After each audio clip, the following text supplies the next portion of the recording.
मायावती ने क्यों खुदवा डाला था 600 एकड़ में बना मगरमच्छ वाला तालाब? 28 साल बाद राजा भैया ने बताई मायावती से दुश्मनी की असली वजह।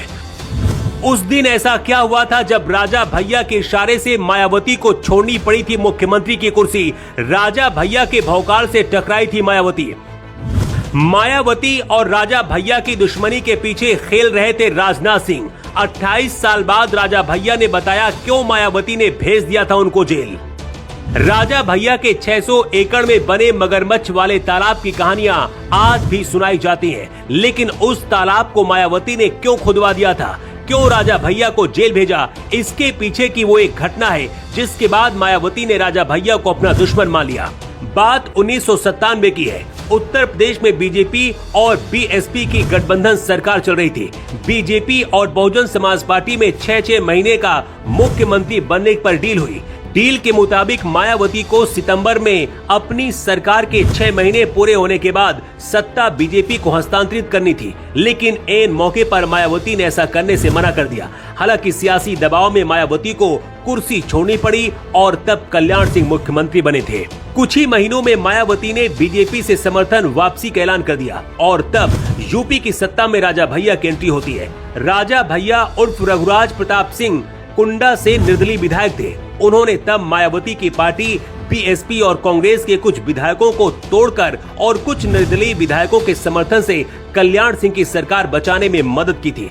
कल्याण सिंह ने फिर राजा भैया को अपनी सरकार में मंत्री भी बनाया था और इसी के बाद शुरू होती है मायावती और राजा भैया के बीच राजनीतिक अदावत की कहानी। साल 2002 में जब फिर से बीजेपी और बीएसपी की सरकार बनी तो गठबंधन सरकार डगमगाने लगी। सबको लगा था कि रात गई बात गई, लेकिन मायावती राजा भैया को नहीं भूली थी और मौका मिलते ही राजा भैया से बदला लेना शुरू कर दिया। मायावती ने 5 साल पुरानी सियासी रंजिश का बदला राजा भैया से 2002 में लिया।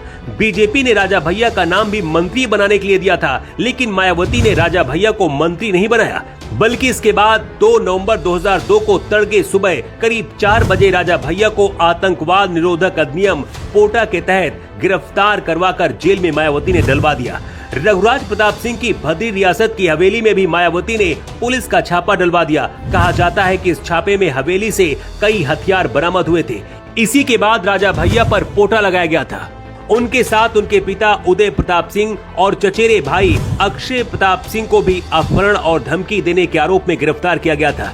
इसके बाद मायावती ने साल 2003 में राजा भैया की कोठी के पीछे 600 एकड़ में फैले बेती तालाब को भी खुदवा दिया था। कहा जाता कि खुदाई में इस तालाब से नरकंकाल मिले थे, जिसके बारे में कई कहानियां हैं कि तालाब में राजा भैया ने घड़ियाल पाल रखे थे और अपने दुश्मनों को इसी तालाब में फेंकवा दिया करते थे।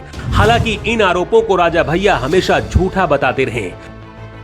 राजा भैया 10 महीनों तक अलग अलग जिलों में रहे। अगस्त 2003 में मायावती की सरकार गिरी और मुलायम सिंह यादव की सरकार बनी। तब मायावती ने शपथ ग्रहण करने के 25 मिनट के अंदर राजा भैया की रिहाई के आदेश पर दस्तखत कर दिए थे। राजा भैया जेल से रिहा होकर बाहर आए और मुलायम सरकार में मंत्री भी बने, लेकिन 2007 में मायावती फिर से मुख्यमंत्री बनी और फिर राजा भैया के पीछे पड़ गई। 2010 में फिर से राजा भैया की गिरफ्तारी कराई, लेकिन 2012 के बाद मायावती और बीएसपी अर्श से फर्श तक पहुंच गई। अब करीब 28 साल बाद राजा भैया ने खुलासा किया है कि आखिर उन्होंने मायावती के विधायकों को किसके कहने पर तोड़ा था। एक पॉडकास्ट में राजा भैया ने बताया है कि राजनाथ सिंह के साथ उनके रिश्ते बहुत अच्छे थे। राजनाथ सिंह के कहने पर ही उन्होंने 1997 में बीएसपी के विधायकों को तोड़कर बीजेपी में शामिल किया था। इसके बाद मायावती ने उन्हें दुश्मन मान लिया और जेल भेजने के साथ साथ उनके ऊपर पोटा कानून भी लगा दिया था। कहते वक्त हमेशा एक जैसा नहीं रहता है। 13 साल पहले की बात है जब मायावती यूपी की मुख्यमंत्री थी और राजनीति का मुख्य चेहरा थी, लेकिन अब बीएसपी के पास एक भी सांसद नहीं है, सिर्फ एक विधायक है और अपने वजूद की लड़ाई बीएसपी लड़ रही है। राजा भैया का कहना है कि उनकी मायावती से कोई दुश्मनी नहीं थी, लेकिन राजनाथ सिंह के साथ उनकी दोस्ती और जुबान जो दी थी उसे पूरा करने के लिए 1997 में बीजेपी की सरकार को गिरने से बचाया। यही वजह कि आज भी राजनाथ सिंह हो या फिर योगी आदित्यनाथ राजा भैया को सम्मान करते